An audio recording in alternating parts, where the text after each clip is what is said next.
23 अप्रैल 1992। मुंबई, देश की आर्थिक राजधानी।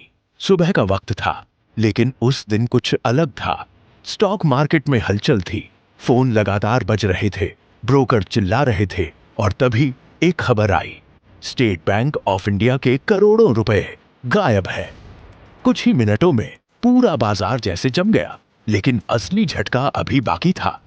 जांच शुरू हुई और धीरे धीरे एक नाम सामने आया, हर्षद मेहता। वो आदमी जिसे लोग बिग बुल कहते थे, जिसे देश का सबसे बड़ा स्टॉक मार्केट जीनियस माना जाता था।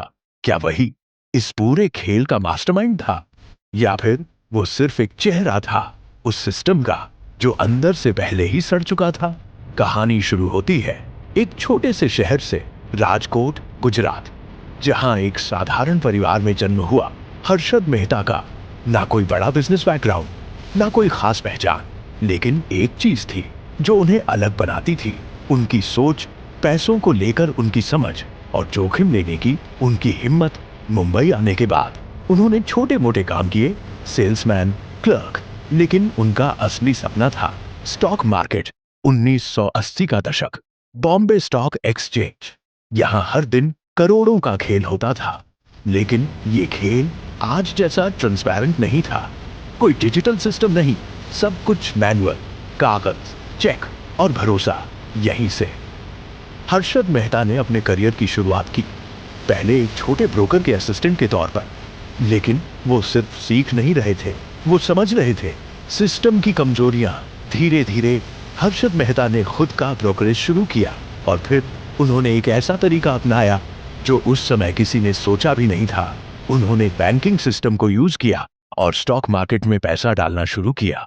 उनकी स्ट्रैटेजी सिंपल थी, किसी अंडर वैल्यूड स्टॉक को खरीदो, उसकी डिमांड आर्टिफिशियली बढ़ाओ और फिर उसे ऊंचे दाम पर बेच दो। और यही हुआ। एसीसी का शेयर जो 200 रुपये के आसपास था, कुछ ही समय में 9,000 रुपये तक पहुंच गया। पूरा देश हैरान था और हर्षद मेहता एक स्टार बन चुके थे। लेकिन ये सब कैसे हो रहा था? यहीं से शुरू होता है इस कहानी का सबसे बड़ा ट्विस्ट।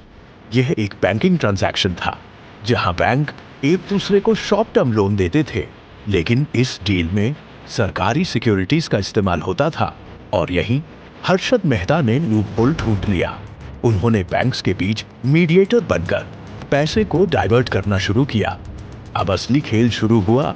कुछ बैंक्स, इनके नाम पर फेक बैंक रिसीप्ट्स बनाए गए, एनपीआर्स के जरिए करोड़ का पैसा उठाया गया।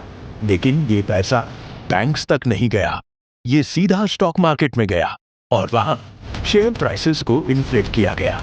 जब सब कुछ परफेक्टली चल रहा था, तभी एक पत्रकार ने इस पूरे खेल को पकड़ लिया। सुचेता दलाल, उन्होंने एक आर्टिकल पब्लिश किया जिसमें बताया गया कि कैसे एक स्टॉक ब्रोकर बैंकिंग सिस्टम का मिसयूज कर रहा है।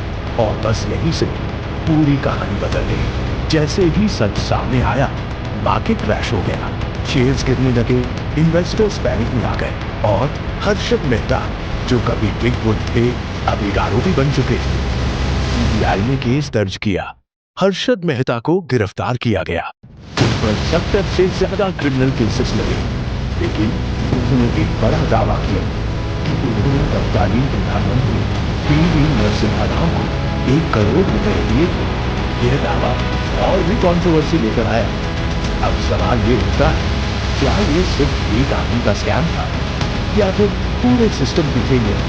बैंक, रेगुलेटर, गवर्नमेंट सब कहीं न कहीं फेल हुए, क्योंकि अगर सिस्टम मजबूत होता तो एक आदमी इतना बड़ा स्कैम नहीं कर सकता था। 31 दिसंबर 2001, थाने जेल, हर्षद मेहता की मौत हो गई, ऑफिशियली हार्ट अटैक। लेकिन उनकी कहानी यहीं खत्म नहीं होती। आज भी जब हम स्टॉक मार्केट में इन्वेस्ट करते हैं, तो एक सवाल जरूर उठता है, क्या सिस्टम अब सेफ है, या फिर कहीं ना कहीं कोई नया बिग बुल फिर से उसी खेल को खेलने की तैयारी कर रहा है?